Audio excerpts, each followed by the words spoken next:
I know I just dumped a lot of stuff. No, it's true. Or well, regulation, some of the regulation is unnecessary. Some of it is overboard. Right. And of course in banking we see no regulation, a result of no regulation in the banking industry, and $350 billion going out the window from the federal government that could have gone to small businesses. Right. Loans to small businesses to survive during this tough economic time, which we know did not happen.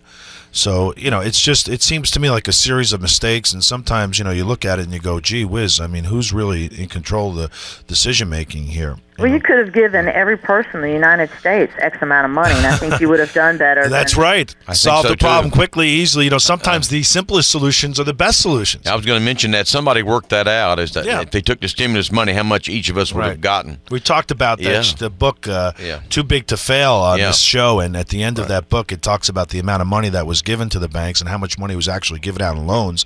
Most of the money went to pay offshore debts, and a small percentage went out in loans, and the rest of it went to corporate welfare and was paying some of these bonuses to the bankers, which was just a complete loss to everybody else.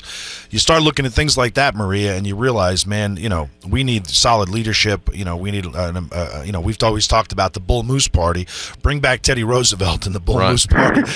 Stand up for America and Americans first, as opposed to politics.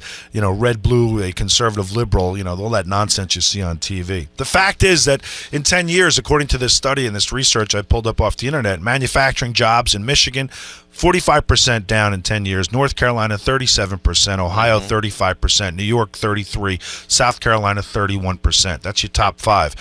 And it goes right down the line. Massachusetts, Georgia, Illinois, California, Florida, Arizona, 30, 25, 30% in 10 years.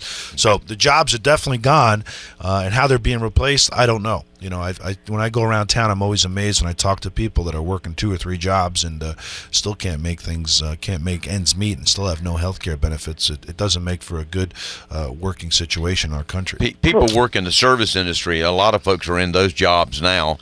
And because that's where jobs are. If Food Line, for example, built 2 new food lines here near us, they have to employ people, so people have jobs working in that service industry. Usually lower paying jobs. Yeah, they are, and and so forth. So that's where you're seeing it. Restaurants, Fayetteville has a lot of restaurants. I thought this was an interesting quote from Henrik Ibsen, the great writer. He said, "Money may be the husk of many things, but not the kernel.